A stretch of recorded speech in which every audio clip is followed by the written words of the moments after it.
Assalamualaikum warahmatullahi wabarakatuh. Teman-teman sekalian yang dirahmati Allah, kekalahan kaum kufar Mekah dalam perang Badar menyisakan kehinaan, rasa sakit dan dendam yang mendalam sehingga mereka berjanji akan kembali menyerang Madinah. Benar saja, hanya setahun setelah perang Badar, mereka kembali akan menyerang Madinah. Kali ini dengan kekuatan penuh dan membuat persiapan besar-besaran. Untuk membiayai perang, mereka kumpulkan dananya dari seluruh keuntungan kafilah-kafilah dagang mereka.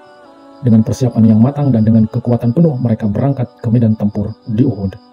Mengetahui kepastian serangan yang dilakukan oleh kaum kufar Mekah, Rasulullah Shallallahu Alaihi Wasallam pun segera mengadakan musyawarah dengan kaum muslimin. Bagaimana rencana menghadapi para penyerang itu? Apakah mereka akan menghadapi musuh di dalam kota atau di luar kota Madinah? Dalam musyawarah itu, Rasulullah Shallallahu Alaihi Wasallam akhirnya memutuskan pasukan Islam akan menghadapi musuh di luar Madinah, sama seperti dulu ketika perang Badar. Sebenarnya Rasulullah Shallallahu Alaihi Wasallam sendiri menginginkan agar umat Islam bertahan di Madinah. Akan tetapi dengan sangat bijaksana beliau Shallallahu Alaihi Wasallam menerima keputusan musyawarah umum itu. Pasukan Islam akan menghadapi musuh di medan terbuka, yaitu di Uhud. Rasulullah Shallallahu Alaihi Wasallam menerima kasaf tentang apa yang akan terjadi dalam pertempuran itu. Beliau bersabda, "Aku melihat kasaf, aku lihat seekor lembu dan kulihat juga pedangku patah ujungnya. Lembu itu kulihat sedang disembelih dan aku telah memasukkan tanganku ke dalam baju besi. Aku melihat diriku sendiri juga sedang menaiki domba jantan." Para sahabat bertanya kepada Rasulullah SAW bagaimana beliau memberi arti kepada kasaf itu. Rasulullah SAW menjawab, "Penyembelihan lembu menunjukkan bahwa ada beberapa sahabat akan gugur di medan perang. Ujung pedangku patah berarti seorang yang penting dari antara sanak saudaraku akan menemui ajal. Atau aku sendiri akan menderita sakit atau semacam cedera. Memasukkan tanganku ke dalam baju besi mungkin maksudnya, jika tetap tinggal di dalam kota Madinah, maka akan lebih baik untuk kita. Peristiwa melihat diriku sendiri menaiki domba jantan berarti kita akan mengalahkan panglima kaum kufar, dan bahwa dia akan mati di tangan kita." Menurut kasaf dan takwilnya itu, kaum muslimin lebih baik kalau tetap tinggal di dalam kota Madinah. Tetapi Rasulullah SAW tidak mau memaksakannya, karena tafsiran kasaf itu adalah dari beliau sendiri, bukan sebagai dari pengetahuan yang berdasarkan wahyu. Beliau menerima musyawarah mayoritas dan memutuskan berangkat menghadapi musuh di luar kota Madinah. Ketika beliau berangkat keluar kota menuju Uhud, sebagian para sahabat menyadari kekhilapan mereka. Kemudian menghadap Rasulullah SAW, katanya, "Wahai Rasulullah, saran engkau nampaknya lebih baik. Kita harus tetap di Madinah dan menghadapi musuh di jalan-jalan kita." Rasulullah SAW menjawab, "Tidak, sekarang Rasulullah telah mengenakan baju besinya. Apapun yang akan terjadi, kita akan terus maju. Jika kamu beristiqomah dan bertawakal, Allah akan membantumu." Di bawah komando Abu Sufyan, saat itu belum beriman, laskar kaum kufar Mekah berjumlah 3.000 prajurit. Mereka juga membawa serta kaum wanita mereka yang dipimpin oleh Hindun. Dalam laskar Mekah ada 700 prajurit berbaju besi, terdapat 200 pasukan berkuda dan membawa 3.000 unta. Sementara itu, pasukan Islam hanya berjumlah 700 orang, terdiri dari hanya 100 prajurit yang berbaju besi dan 2 ekor kuda. Setelah musyawarah itu usai, Rasulullah SAW dan pasukan Islam berangkat menuju medan pertempuran di Uhud. Tidak jauh dari Madinah, mereka mendirikan kemah untuk istirahat malam. Menjelang sholat subuh, Rasulullah SAW berkeliling memeriksa pasukan Islam. Beliau melihat beberapa orang Yahudi pun ikut serta dengan kaum muslimin. Mereka berpura-pura menaati perjanjian dengan suku-suku Madinah.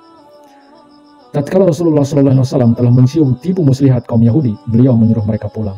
Baru saja beliau berbuat demikian, Abdullah bin Ubay bin Salul, pemimpin kaum munafik, menarik pasukannya sejumlah 300 orang pengikut.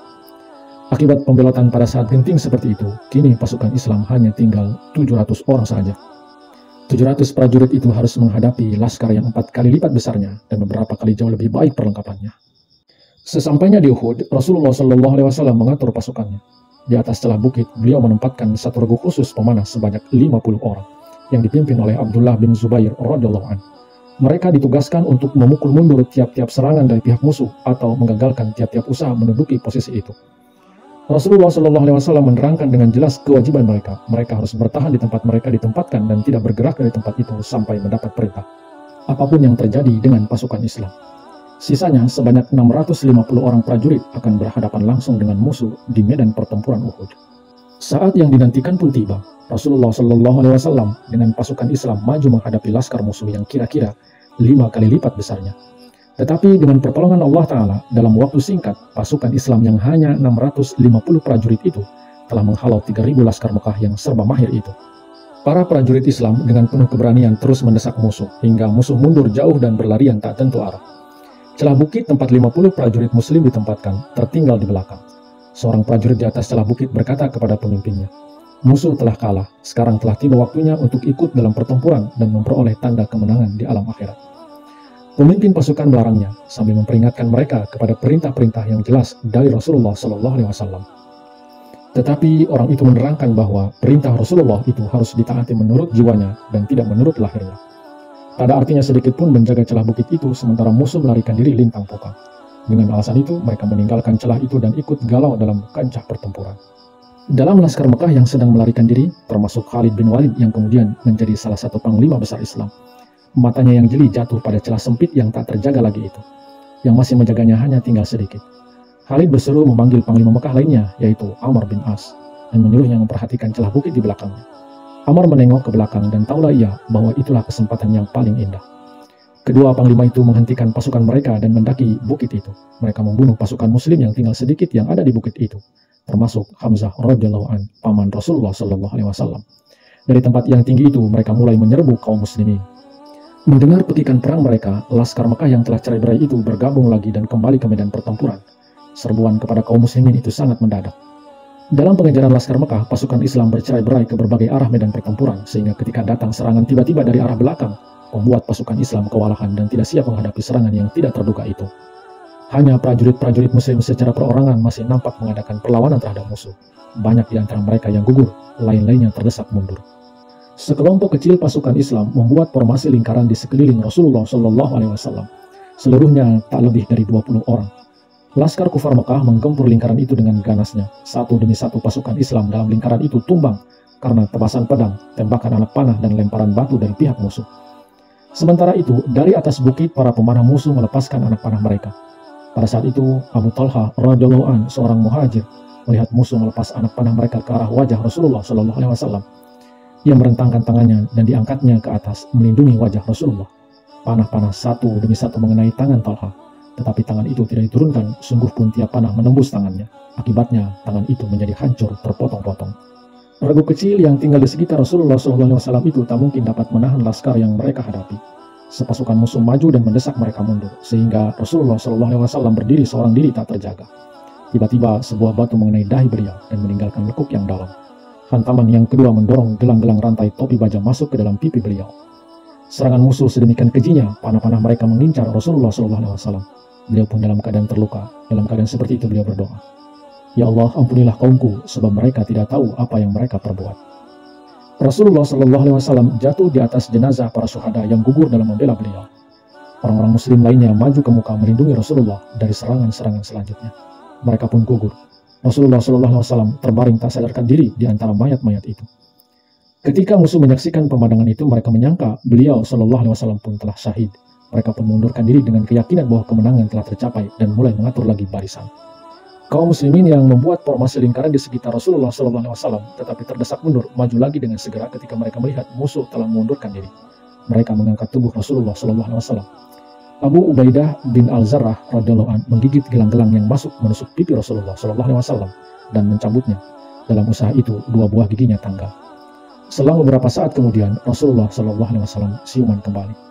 Pengawal-pengawal di sekitar beliau mengutus orang-orang untuk menyuruh kaum muslimin berkumpul lagi. Pasukan Islam yang tercerai-berai itu pun berkumpul kembali. Mereka mengawal Rasulullah SAW ke kaki bukit. Abu Sufyan berteriak, "Kami telah membunuh Muhammad." Rasulullah SAW mendengar pekikan yang sombong itu, tetapi melarang kaum muslimin menyahut. Kalau musuh akan mengetahui kenyataan dan menyerang lagi, sehingga kaum muslimin yang letih dan luka-luka itu terpaksa berjuang lagi melawan pasukan yang buas itu. Karena tak mendapat sambutan dari kaum muslimin, Abu Sufyan menjadi yakin bahwa Rasulullah telah gugur. Dia berteriak lagi, "Kami telah membunuh Abu Bakar." Rasulullah SAW melarang Abu Bakar menyahut. Abu Sufyan berseru untuk ketiga kalinya, "Kami juga telah membunuh Umar." Rasulullah SAW melarang Umar juga menyahut. Abu Sufyan kemudian berteriak lagi bahwa mereka telah membunuh ketiganya. Sekarang Umar tak dapat menahan diri lagi dan berseru, "Kami semua masih hidup dan dengan karunia ilahi siap sedia untuk berkelahi dengan kamu dan memecahkan kepalamu." Abu Sufyan memekikkan semboyan kebangsaan, "Hidup Hubal, sebab Hubal telah melenyapkan Islam." Rasulullah SAW tak dapat menerima kecongkakan terhadap Allah Subhanahu wa Ta'ala. Deminya, beliau dan kaum muslimin bersedia mengorbankan segalanya yang mereka miliki. Beliau melarang membetulkan pernyataan wafat beliau sendiri. Beliau melarang membetulkan pernyataan kematian Abu Bakar dan Umar demi siasat. Hanya sisa-sisa laskar kecil yang masih tinggal, kekuatan musuh besar dan dalam suasana bersuka cita. Tetapi sekarang musuh telah menghina Allah Subhanahu wa Ta'ala. Rasulullah SAW tak dapat membiarkan penghinaan semacam itu. Semangat beliau tersulut. Beliau memandang dengan berang kepada orang-orang Muslim di sekitar beliau dan bersabda, "Mengapa berdiam diri dan tak menjawab terhadap penghinaan kepada Allah, Tuhan yang Maha Esa?" Para sahabat bertanya, "Apa yang harus kami katakan, ya Rasulullah?" Katakanlah, hanya Allah Maha Besar dan Maha Perkasa. Hanya Allah Maha Besar dan Maha Perkasa. Hanya Dia Maha Luhur dan Maha Mulia. Para sahabat serempak berteriak. Mereka menyerukan apa yang diajarkan Rasulullah SAW. Pekikan itu mencengangkan musuh. Mereka patah hati ketika mereka mengetahui bahwa Rasulullah ternyata tidak gugur. Di hadapan mereka ada beberapa gelintir orang Muslim, luka-luka dan letih. Untuk menghancurkan mereka sangatlah mudah, tetapi mereka tidak berani menyerang lagi. Puas dengan kemenangan yang telah mereka peroleh, mereka pulang sambil meluapkan kegembiraan mereka. Dalam perang Uhud, kemenangan kaum muslimin telah berubah menjadi kekalahan. Walaupun demikian, perang itu telah memberi bukti akan kebenaran Rasulullah SAW. Sebab dalam perang itu telah menjadi sempurnalah kabar gaib Rasulullah yang diceritakan beliau sebelum bertolak ke medan perang. Kaum muslimin menang di bagian pertama. Paman Rasulullah SAW yang tercinta, Hamzah radhiyallahu anhu syahid. Panglima musuh terbunuh pada permulaan sekali pertempuran. Rasulullah SAW sendiri terluka dan banyak orang muslim gugur. Kesemuanya itu telah dikabar gaibkan di dalam kasyaf Rasulullah SAW. Perang Uhud memberikan banyak bukti keikhlasan dan pengabdian umat Islam. Para sahabat yang mulia begitu menonjol teladan perilaku mereka sehingga sejarah tidak berhasil mengemukakan contoh yang sepadan dengan itu. Wa akhiru da'wana anil hamdulillahi rabbil alamin. Wassalamualaikum warahmatullahi wabarakatuh.